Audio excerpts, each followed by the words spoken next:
entrepreneurship is really embarking on a journey. And like every journey, it has a beginning, a middle, and an end. And the end isn't when you build a great company. That's the middle. The end is when you leave that company. And everybody does. Sooner or later, you may go out feet first, but you're going to go one way or the other. Hey, podcast listener, even if you are alone in your entrepreneurial journey, know that today, right now in your earbuds, you are joined by thousands of entrepreneurs from all around the globe seeking to grow better, more profitable, location-independent businesses. If you'd like to learn more about what we do and download our entire back catalog, check out tropicalmba.com.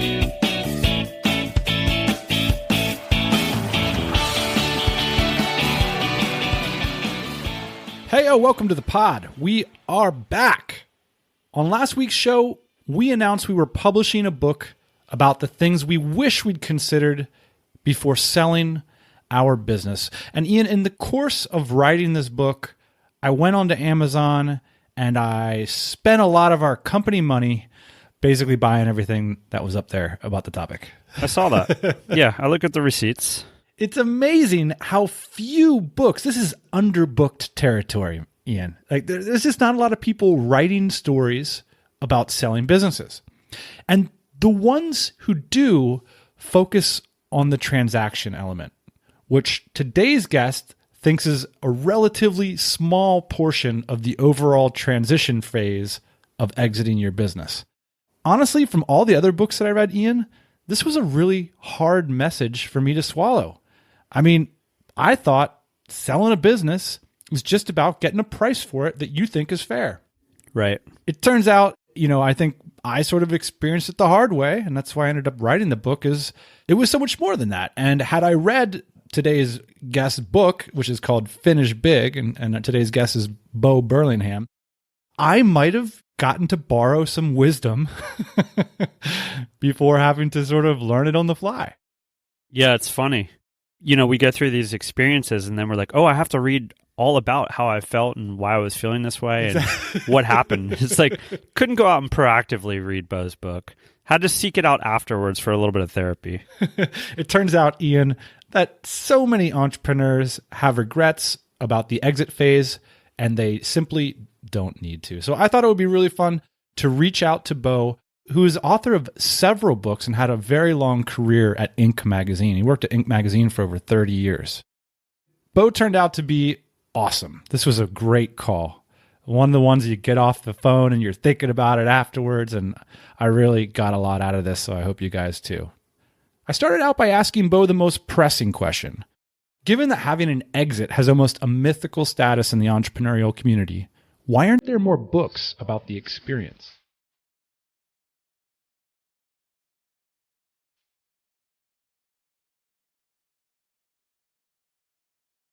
There are a lot of books out there, actually, about exiting businesses. They're all about how to make sure you don't leave money on the table, how to get the most money.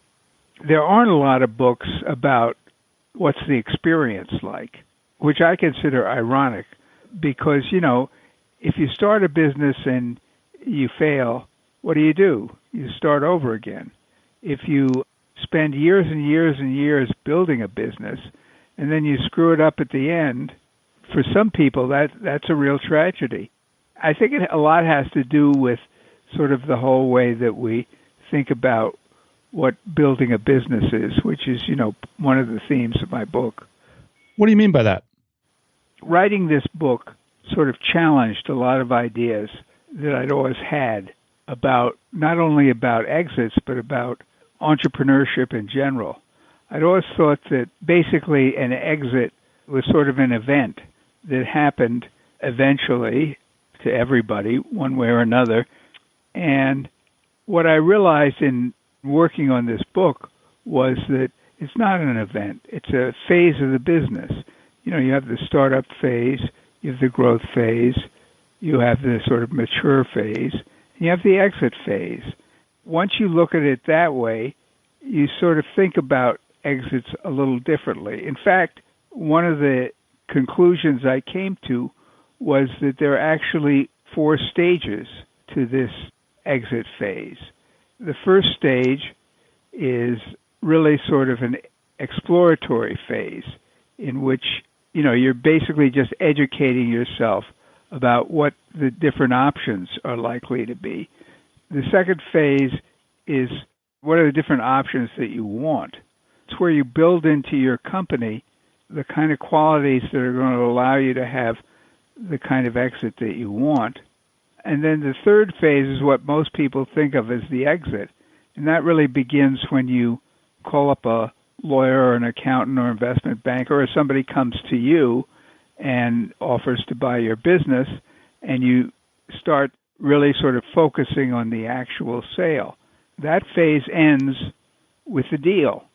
The books that are out there write about exits as if that's the whole idea, is the deal, that you're just working up to the deal.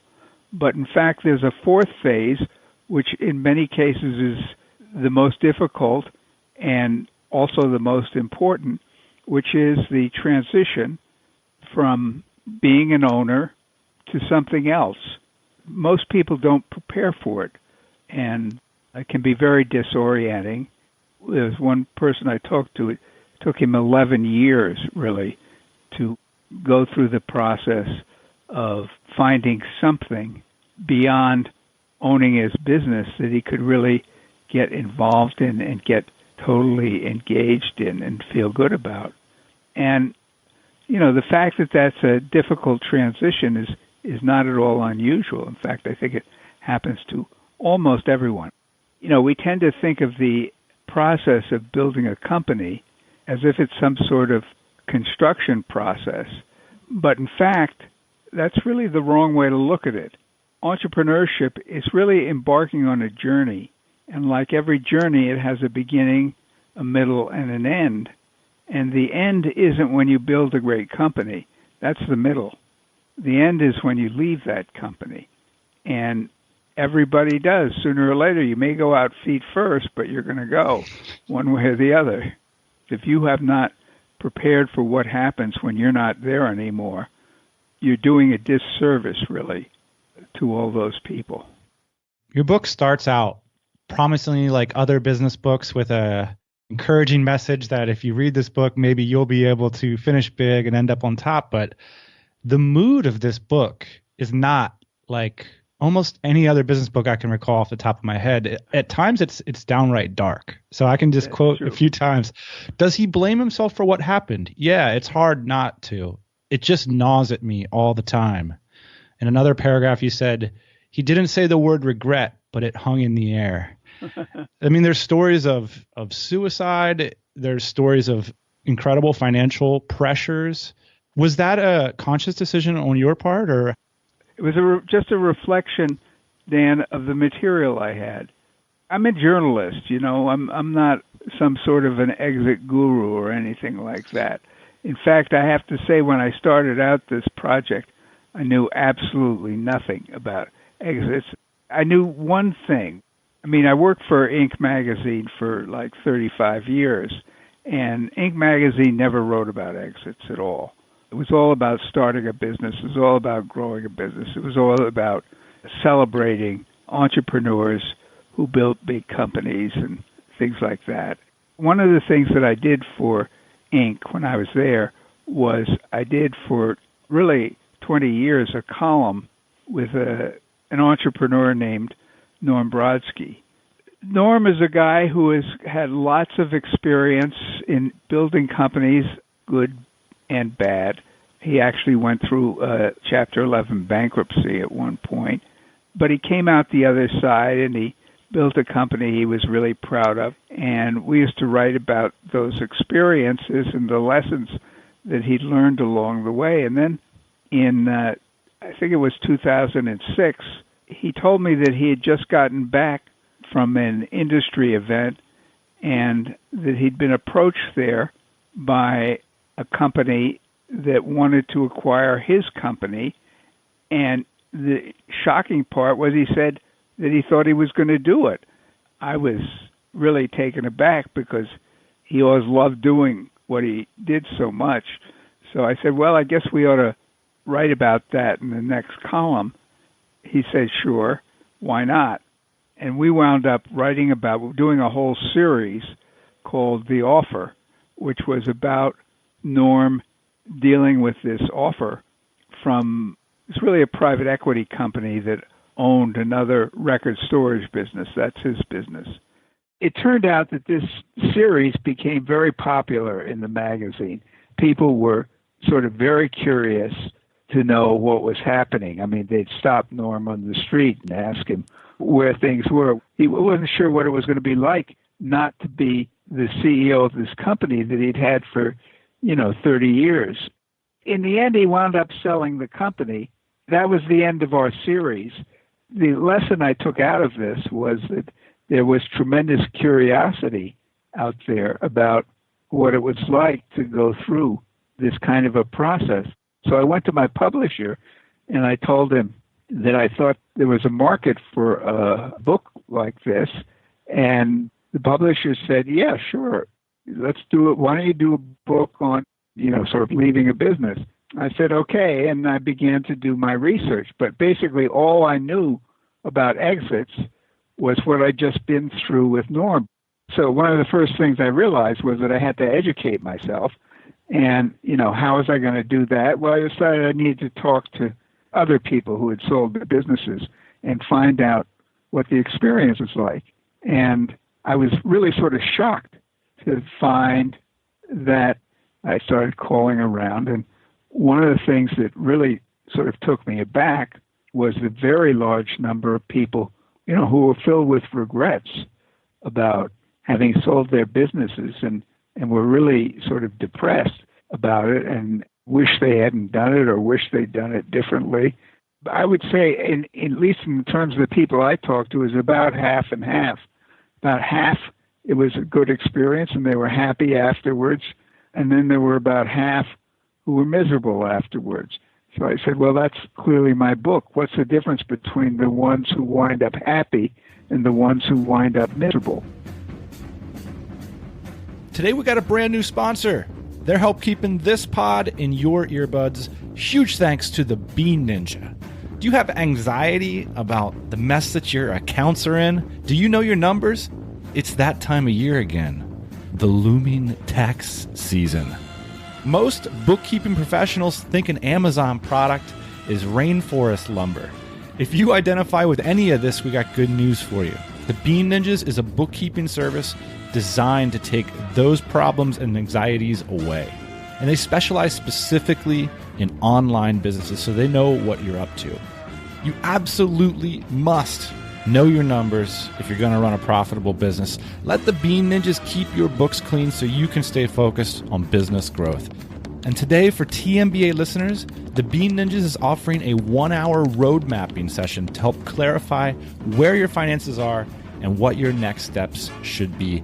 And they're offering it today for you for $100, which is a small price to pay to know your numbers. That's a third of their usual price. Huge thanks to the Bean Ninjas. Check them out, beanninjas.com. And thanks to the Bean Ninjas for sponsoring the TMBA podcast. Now, I had to start out by defining, what do I mean by good exit and what do I mean by bad exit? I decided that there were really sort of 4 or 5 essential qualities to a good exit. Number one, that you felt the process of selling your business had been fair and that you'd been rewarded appropriately. The second one, had to do with the people who'd been on the journey with you and that you felt good about what had happened with them. The third one had to do with finding something afterwards, to become fully engaged in something afterwards. The fourth quality was that it wasn't true for everybody, but it was true for a lot of people, namely that the business was going on without you and was doing well. For some people, that was very important. It wasn't important for everybody, but it was important for a lot of people. And, there's one other quality that is very important, which is that you were able to sort of look back on what you'd done and feel a sense of pride and knowing that you'd accomplished and you had created something of value and contributed something of value to the world. Basically, if you had those 5 qualities, you had a good exit. If you missed any one of them, it would totally ruin everything. You start by asking yourself questions like, do I just want to make as much money as possible? I don't make any judgments. That's fine if that's what you want. A lot of the mistake people make is that particularly when they're focused on that they'll wind up selling to a private equity company and then they're going to be really disappointed. A lot of them are going to be really disappointed. You mentioned that the private equity company will almost certainly change the culture of the company. Obviously, when they're being courted by private equity companies are selling themselves. They're saying, we think you're so great. We think you have all these great ideas. We think what you've done here is really fantastic. And we just want you to keep doing what you're doing, which is probably not true. The thing people don't understand and that I try and tell entrepreneurs is you have to understand that if you take money from a private equity business, unless it's a very special one and you've researched it, you have to understand that you're not the customer. You're the raw material. The customer are the investors. Those are the people who they have to please. And if they can't please those investors, they can't raise more money. There's a parallel in the process, which is with business brokers, that you're not their client. Their clients are business buyers. Yeah. In the case of our LOI, for example, our broker insisted that they be exclusive, which is a situation that it's like when you talk to a wealth professional, whatever, or you're in a doctor's office and they say, do it. You're kind of like, well, it's not what I would do, but I guess so. You're the boss, and you do things that are against your intuition. Right. So why am I going to have no competition for this huge sale? I wouldn't do that at any other auction. Why am I doing it at this auction? When it comes to private equity, from the private equity firm's point of view, they have this money and there's the investing period and then there's the harvesting period. And they're going to make decisions. And they're going to put pressures on you based on what their needs are. There are many cases of the needs of the private equity company do not align with the needs of the companies in their portfolio. The fact that one of these firms comes to you and tells you how wonderful it is and offers you a lot of money can lead you to make mistakes in terms of not doing what I write about in one chapter in the book, which I think is one of the 7 things that I focus on, which is you've got to do your own due diligence on the buyer. If you don't, you're sort of setting yourself up for problems later on. You're talking about how to have a good exit. Your quote about this, or your thoughts were essentially, everybody out there is thinking about the transactions. Right. The reality is that what people actually care about after this process happens is the emotions. Yes, and it's the transition rather than the transaction. So much of what's written about exits is all focused on the transaction, but what's really hard is the emotional transition. There wasn't a word in this book that didn't resonate with me, and I'm completely on board with you. But I'm not sure that I would have been if I would have read it before this. Have you encountered this with your readers? Do your readers believe you when you say things like, not having a transition plan emotionally will completely sabotage this for you?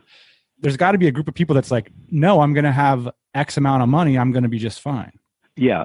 The point of this, you think that it's about winding up rich, but winding up rich is of no use if you're unhappy. And the real goal should be, how do you wind up happy at the end of this? And having financial resources is certainly a big part of it, but it's only one part of it. Let me pick up with the last of the 7 things that I focused on that turned out to be crucial to having a good exit. The last one had to do with being able to handle the transition. And the other ones sort of feed into that. There's one person I write about, took him 11 years to get through that. There are other people who've taken, a few years, or if you're a serial entrepreneur and you already know what business you're going to start next, then you have an easier time making that transition. When you think about why would it be that you would have this hard time, and I began to realize, look, there are a lot of things that people get out of a business that they're not aware of until they don't have them anymore. You don't miss your water till your well runs dry. A sense of purpose, a sense of identity. I mean, a lot of people told me that the question they hated to get after they'd sold their business was they'd be at a party or something and somebody would ask them, well, what do you do? And they wouldn't know how to answer it. Or basically they'd say, well, I used to have a business. But the really hard part was people were really asking, who are you and what do you do? And so you lose that sense of purpose. You lose that sense of identity about who you are. You lose your tribe as well. In other words, people who you've worked with over and over again, they're not around anymore and you miss them. The other thing that comes out of a business is that you have a sense of accomplishment sort of built into the business process, which is that you can see how you're going. And structure, business sort of tells you what you need to do next. When you don't have that, I write about one person who basically afterwards he set up an office in his house and sort I of love this story. and playing business. I mean, he got business cards, he got a phone, and he sort of pretended that he actually had something to do, and he didn't have anything to do.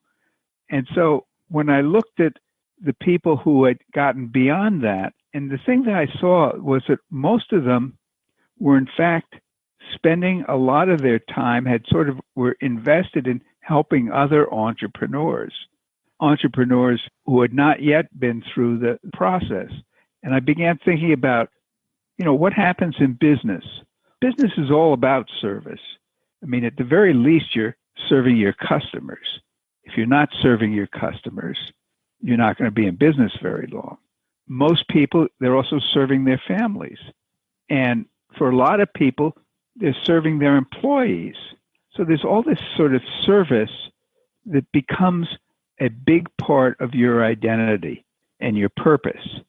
It's difficult to recognize from time to time because part of the fantasy that a lot of entrepreneurs have when they sell is sort of to throw all that out. I don't want to have to deal with staff headaches anymore. I will say this is that one of the things that I did find with people who'd sold their businesses was the one thing they didn't want to do is they didn't want to have employees again. You're absolutely right about that. But not having employees is not the same as not serving people. I mean, this guy, it took him 11 years to go through it. He was pretty much depressed that whole time.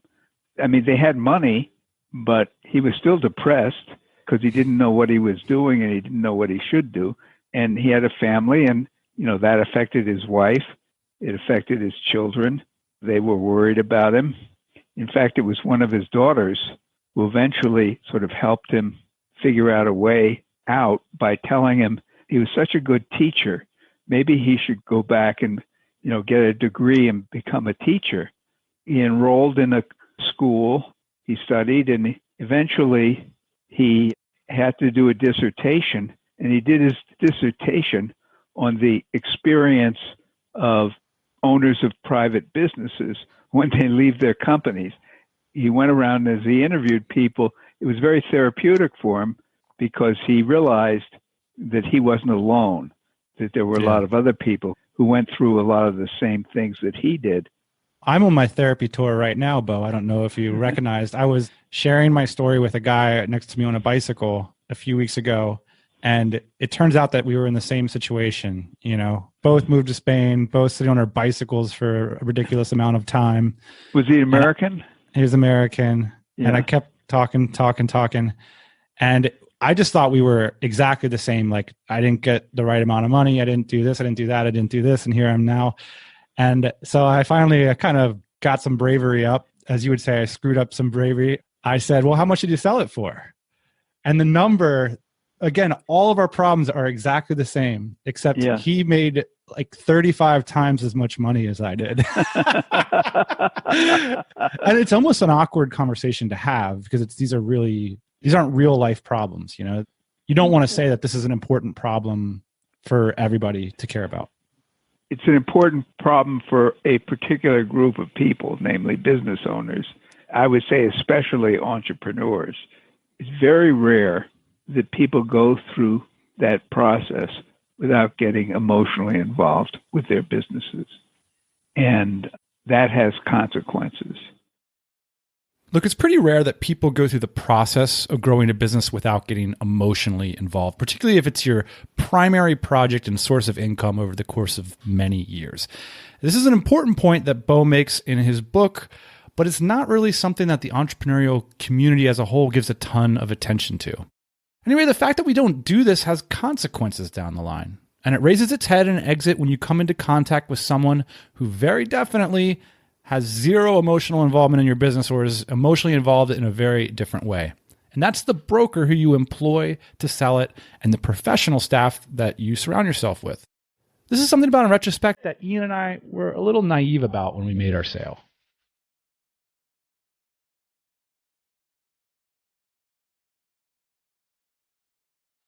For them, the deal is the end of it. Then they move on to another client and try and do another deal. But for the owner, it's not the end of it. In fact, it's the beginning of what in some ways is the hardest part. That's why I think it's important for people to be advised by somebody who's been through it themselves, because they're going to understand all these issues. And I'm also a very big proponent of peer groups. I mean, I write about one peer group in the book, Evolve USA, which is in Chicago. These are a group of people who have been through something and have helped them through something that there aren't a lot of people out there. It's like you and your friend on the bicycle. There aren't a lot of people out there who you can talk to about these things, who understand what it is you're going through. I mean, most people, you walk away with several $1 million, and most people, have the response that you said, I'd like to have that problem. Basically, when you look back and you look at the different phases that I laid out earlier, there's no point that's too early to start thinking about them. One of the questions you can ask yourself is, am I building a company that I want to have last after me? Am I building a company that I want to remain independent? How do I feel about, my employees and the people who are going to go with me in the effort to build this company? People who start thinking early about that, not that you come to a definitive answer, but you're aware of the issues and you're aware that there's certain decisions you're going to make which are going to affect what your options are going to be at the end. If you look at Stephen Covey and stuff he's written about, he talks about how important it is to begin with the end in mind. Even he, which is something I agree with, but even he doesn't really understand how that applies to a business, because when he writes about it in his book, he talks about how important it is to begin with the end in mind, as if the end is the kind of company you want to build. That's important, but that's not the end. Well, even the more popular books about building sellable businesses, they don't address building a career that you're ultimately is going to meet your goals and make you proud and all that. Right. And this is the biggest contributing goal. If you're going to sell a business, this is like all of your other accomplishments are going to be quite small relative. So if you don't get it right, you're going to have a tough time with it. How many years did you have your business for? 8. Okay. So you're going to spend 8 prime years of your life building this business. And, where do you wind up? Does it turn out, in fact, the way that you're happy with, the way that you want it to turn out? One of the things that me and the bike guy were talking about is thought experiments that you can do before you sell to help you kind of envision what your life might be like after. And one of the thought experiments I jokingly came up with was called the mediocre CEO test, which is like, what would happen if you brought on a mediocre CEO and did your best to train that person up to run your company and they ran it, but not so great. And then I stumbled on your book. You have some anecdotes where this actually happened. And in some ways, it wasn't so funny. It was some really bad things happened. And I don't think there's a business owner on earth who hasn't fantasized at some point about bringing on somebody that could be a successor or somebody to do the heavy lifting on a day-to-day basis. How does that work out for people in small businesses? Well, it can work out well if you've got the right person. I do have a chapter on succession in there, and I will say this, that if all the people who I interviewed, and I wound up doing somewhere over 100 interviews, there was one company and one person who got it right the first time. And that was the company called Cadence. It was originally called Specialty Blades, but it changed its name to Cadence. And the fact that they got it right, there were very special circumstances with it. I mean, one of the things that occurred to me while I was reading the Cadence story is it wouldn't be a bad idea to start thinking about that like right away. It's like built to sell, but also like who's going to be the CEO that's going to be, I ought to be training somebody. Right. Well, certainly if you want to have that option, again, there is a lot that I've learned. This book is bigger than a PhD on the topic. I think there's a lot of subtlety to it that a lot of business books don't capture because they're always trying to break everything down. But in your concepts, there's a lot of bleed over where most books you get out of and you're like, oh, I'm pumped up. I'm going to start with step number 1. Your book you get out of and you're kind of like, you get intimidated by what you're going to have to do, right? Yeah. Well, there are a lot of people who have told me they wish they'd read the book earlier. You raised the question of, well, would they really have read it earlier? I mean, I'll tell you something interesting. Obviously, my target audience was people who own businesses and people who are running businesses, but they're not the ones who buy the book. People who buy the book, by and large, are people who advise, might be wealth managers for somebody. Wealth managers realize that their future is basically tied up a lot in entrepreneurs who are going to sell their businesses and have a lot of money that they're going to need to manage. Or people who are in the profession of advising business owners about how to handle this transaction or this transition. They read Finish Big and they wind up buying multiple copies and giving it away because it's basically a way that they feel they could use to get business owners to take seriously something they really don't want to think about. To a certain extent, thinking about your exit is like, thinking about your funeral. And a lot of people are very resistant to that. It's like, I'll deal with that when the time comes. At this point, I want to jump in to give a little context for this book we're publishing, Ian. Because, hype train, man. We got to do it. TropicalMBA.com/book. It's coming out soon. And we talk about it a little bit in this talk. And Ian, in some ways, Bo's book is wise and dense. And the book that we created is a little bit more like a sugar coating around that medicine that's in Bo's book, which is it's fun.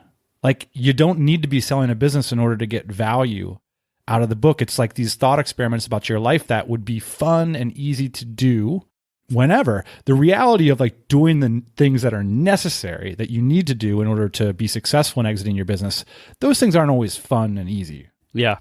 Our book's like a gateway drug, like come on in, think about this stuff. It'll be fun. And it is.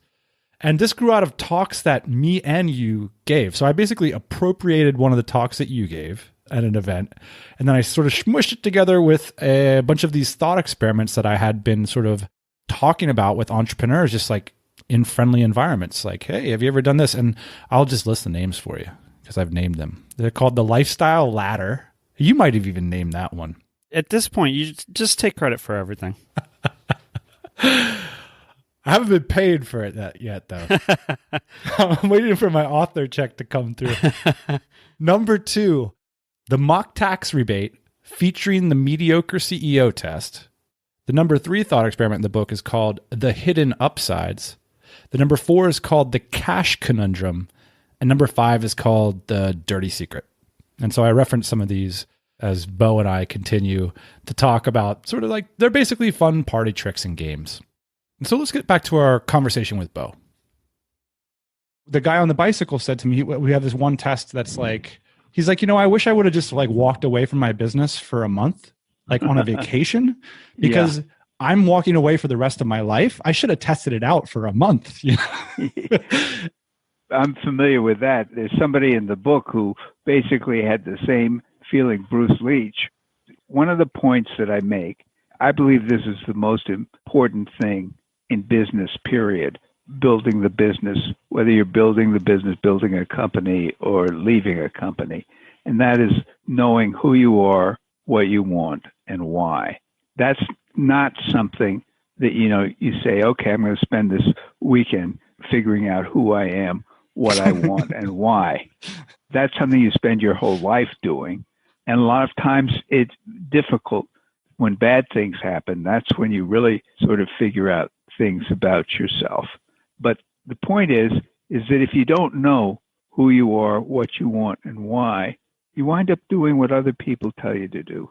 The only way you can make decisions that are going to be good for you are knowing who you are, what you want, and why. That's really something that a lot of people don't spend much time thinking about while they're building a company. And if they don't spend time thinking about it, they run smack into it as soon as they leave their company. Well, I was thinking about that as there's this part in the book where you're talking about the company can do all these things for you in sneaky ways that you don't understand. So when you say you have to know who you are, it sounds like, read some Aristotle or whatever. I don't know how to do that. Well, it's because the business had been doing it for you for so long. And so for so many of us, we start businesses to make that definition for ourselves. Like, I am somebody, I'm going to be somebody, so I'm going to start a business. And it's like this pathology that drives you. Maybe you need validation. Maybe you need wealth. Maybe you want power. There's so many reasons that people do this that are so personal, but you forget about it during those many years where you're completely engaged in the project. The business never really made all those fundamental questions or desires go away. They just addressed them for so long. Yeah, there's never a shortage of things to do when you're running a business. In fact, there's so many things to do that it's sort of easy to avoid thinking about some of these questions. But, you face choices in business. One of the choices you have is, am I building a company that I want to get as big as possible, as fast as possible? Or am I building a company that has other qualities that are really more important to me than that? That's what my book, Small Giants, is about. Small Giants is about choosing to be great rather than big.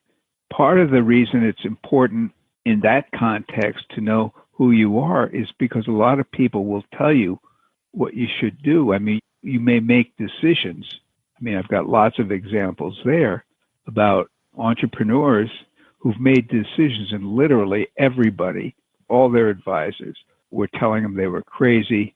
But again, if they knew who they are, what they want, and why, then they can go ahead and do it anyway. A case that I write about, Gary Erickson of Cliff Bar. Cliff Bar was a company that he founded really because he had an experience of trying to eat energy bars that had just come out. All he was looking for was a sort of a share of the power bar market. But in fact, it became his Cliff Bars became very, very popular. And the company grew and grew and grew. Gary was approached by Quaker, which offered him $120 million for Cliff Bar. And then literally the day of the sale, the honchos had flown in from Quaker to do the deal. He had a partner who he was waiting in his office, getting ready to go over and sign the papers. And suddenly he began to feel terrible about what was going on. He told his partner, he said, look, I've got to go outside. I've got to get some fresh air. And so he started to walk around the block, and he was so upset about what he was about to do that he began to actually cry. And then a thought popped into his head, and he said, well, wait a minute, I haven't signed anything yet. And suddenly he felt a lot better. And he walked back to the office and told his partner, you can send them all home. I'm not going to go through with this deal. There was a problem because the partner was a 50-50 owner, and she wanted the $60 million that she was going to get out of this. And he had to wind up figuring out a way to pay her. And everybody is telling him, outside the company is telling him, you are absolutely nuts. Now you not only have these billion-dollar competitors, but you're taking on $60-70 million in debt. He basically said, I think I can make a go of it, and I'm going to go ahead and do this. And, make a long story short, the next 3 years, company tripled in size. He paid off his debt. Now it's about 10 times what it was when I first wrote about them. But, that's the sort of a decision when everybody's telling you this is crazy. You can't avoid the thought, well, gee, maybe it is crazy. What's the story that sticks with you from the interviews that you did? For me, it was, not necessarily for a lesson, but because I related to this moment of Jack Altshuler. He's telling you this story of like this kind of pang regret that he had from a decade before. Yeah, that's certainly one of the stories that I remember very well, because it was a moment where he was obviously still, 12 years later, still very upset. He'd never really gotten over the fact that he had this employee who he'd been very close to, who basically said, you betrayed me. Because he had been working on the sale of the business for a year without telling her, essentially. Yeah, because basically his lawyer and his accountant had told him, whatever you do, don't let anybody know about this, which is the sort of advice that a lawyer or an accountant would give, because the last thing they need is somebody interfering with them or, complicating things.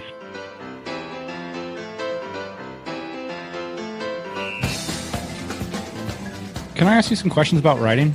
Sure. What sort of advice would you give to the younger Bo that is just getting started with a writing career, struggling to put words on the paper? What are the biggest lessons that you've learned about writing for a living? Well, number one, I have a confession to make, which is that I hate writing. There are parts of the process that I love. I love the research part of the process. I love talking to people and hearing their stories and that sort of thing. I like, after I'm all done, talking to people about it and sort of moving on and having it come out and having this experience with readers. It's the part in between that I find absolute torture. What I would have told the younger writer is, don't worry, this is normal. If you really don't like it, find something else to do.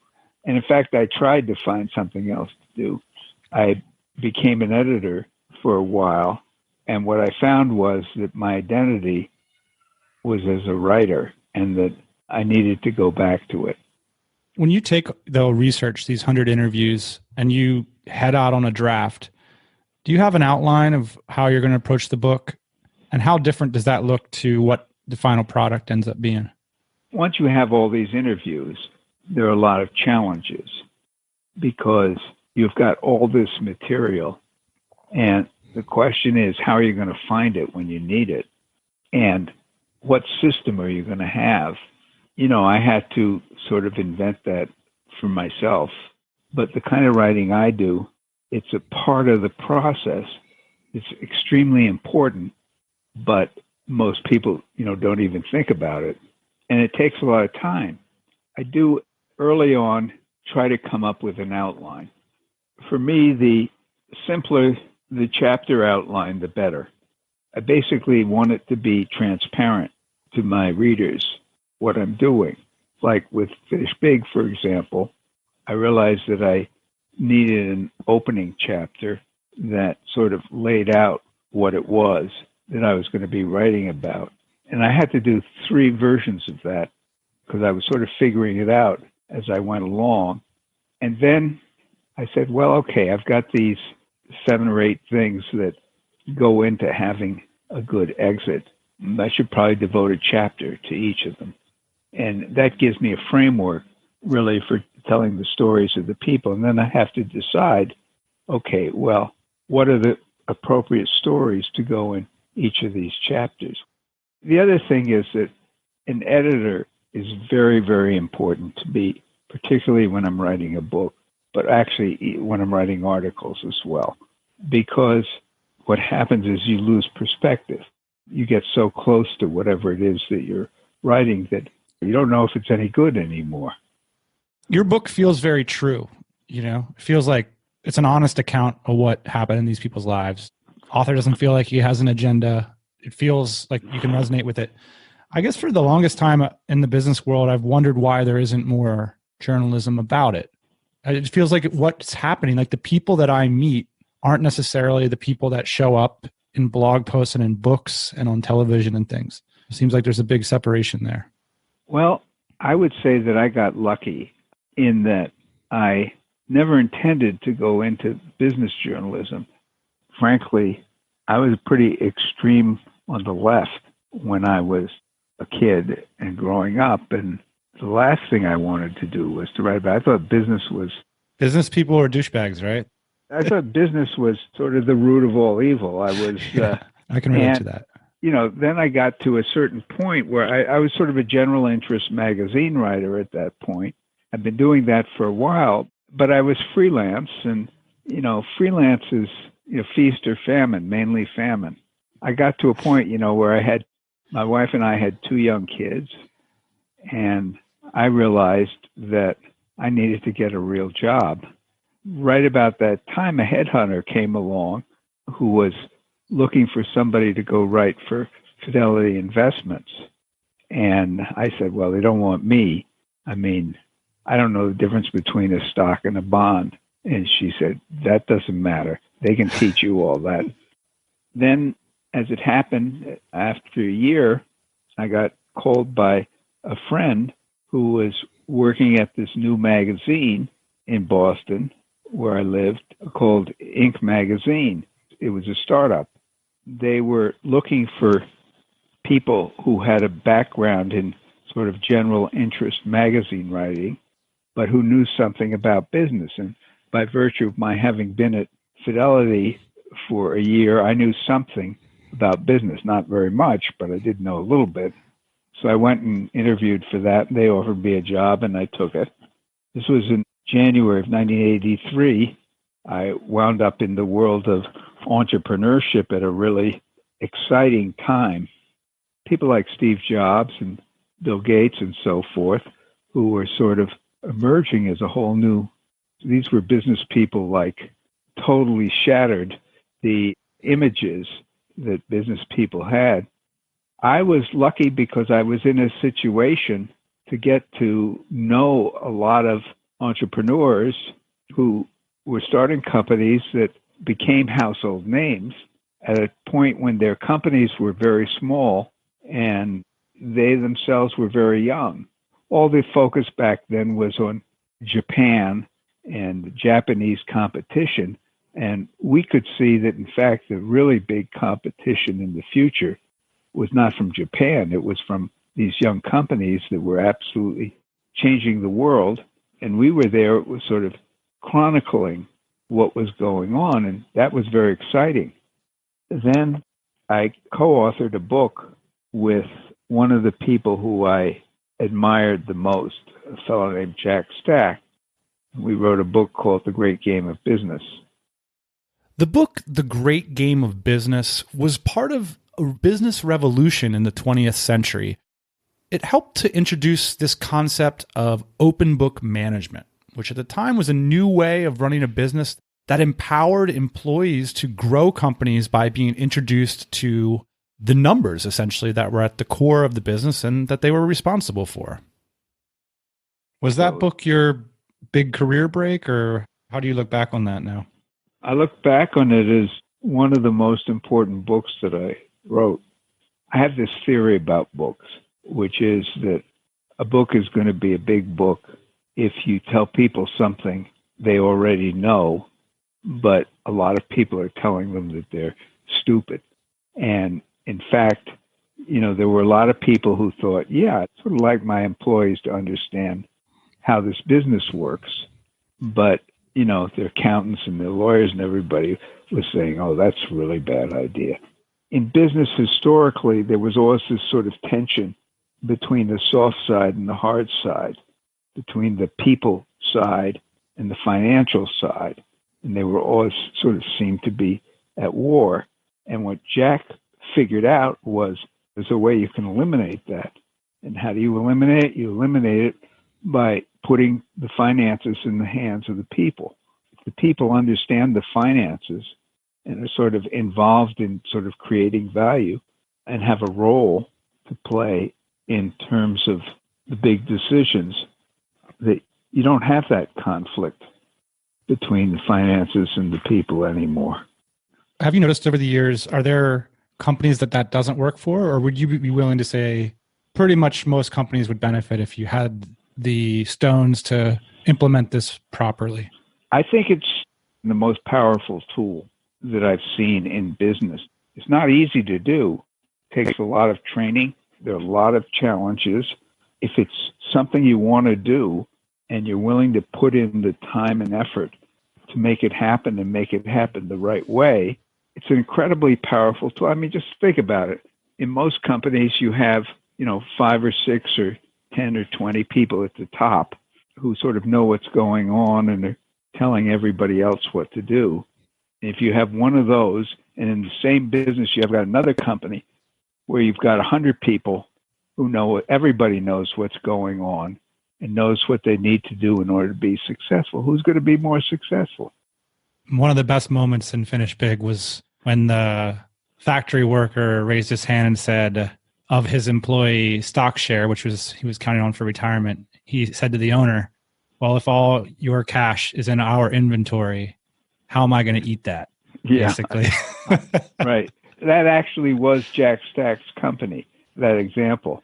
For him, that was a critical thing because the company is owned by its employees. It's 100% ESOP now. It wasn't back then. In other words, everybody in the company is a member of the employee stock ownership plan, but this is a company that has only one shareholder, namely the ESOP is the shareholder, and ESOPs aren't taxed.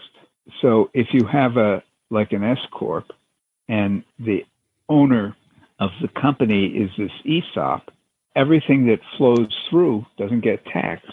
I mean, eventually the government gets its share. When people leave, they have to be cashed out, and then they have to pay taxes on what they get. In that case, it was a factory worker who alerted the owner of the company. He was the CEO of the company. Okay.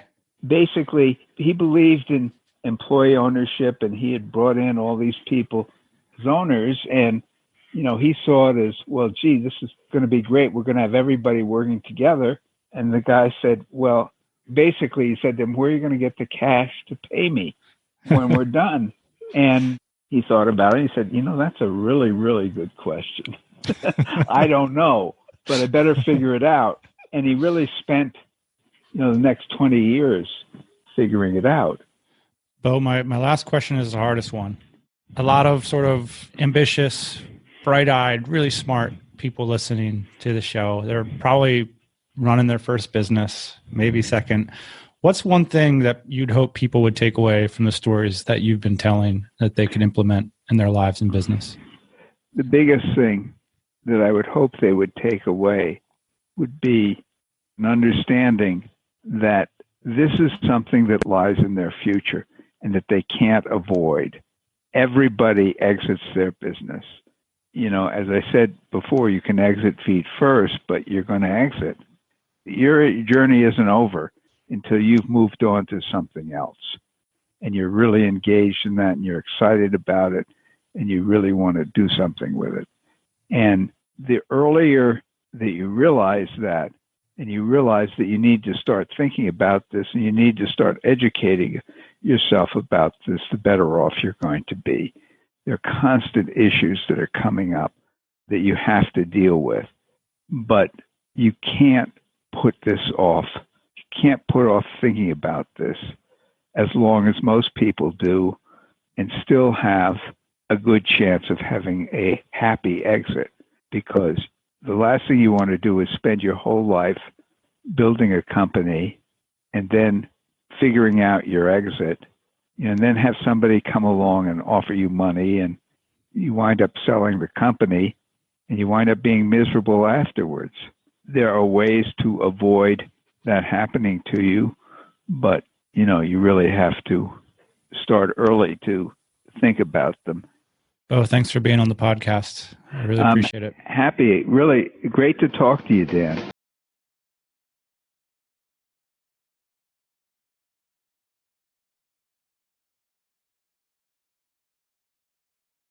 Want to take a look at the show notes, a link to Bo's book, and everything mentioned in this episode, head on over to tropicalmba.com/finishbig.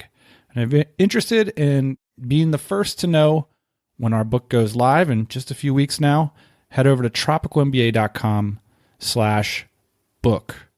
Here's a parting reflection I want to share with you, Ian, and let's see what you think about it. So at the end of the book that we wrote, which we described sort of as like a sugar pill, it's like, it's fun and it's simple. You're going to get something out of it. It's not going to take you too much time. Ideally speaking, at the end of the book, the reader would be introduced to a problem set that they may or may not have known that they have. There is a part there that's like, well, what's the next step? And I go into some detail about what they might be able to do next. But one of the things is to pick up Bo's book. Honestly, had I read this book 3 years ago, I don't know if I would have bought it. You know what I mean? Yeah. We've talked about this a bunch, which is with any kind of information or advice, you really have to be at the right point in your life, the right point in your business for it to make sense or resonate, unless you're a much smarter person than I am. And then you can kind of internalize this and like use it for later. But for us, I think it's like sometimes this information has to be like timely and it has to arrive at the right time. I think you're right. If I read that book 3 or 4 years ago, I would have said, that's not really for me, or that's not really where I'm at. Some of the things that you're going to have to encounter are intimidating. And it's not all going to be simple. And I think that that's so much of the virtue of what Bo did, was he did paint a complex picture. Now, of course, he breaks it down and offers some suggestions about ways forward and everything. But I really encourage people that, our book is more of a general audience, people who are thinking about the future. Bo's book is like this emergency kit. Like if you're going into a process where you're going to enter into the exit phase, it's a must read. It's an absolute must read. And I'm very happy to say that. It was wonderful to talk to Bo too. It was really cool. So big props. Could have avoided all this, Ian, had we just... Maybe not. All right, boss man. I'll see you next Thursday morning. See you then. Hey, thanks for listening to the Tropical MBA podcast. You can go to tropicalmba.com, get access to hundreds of back episodes and all kinds of other goodies. Load up your iPod. That is the cheapest way to fly business class on your next international flight. We will see you next Thursday morning, 8 a.m. Eastern Standard Time.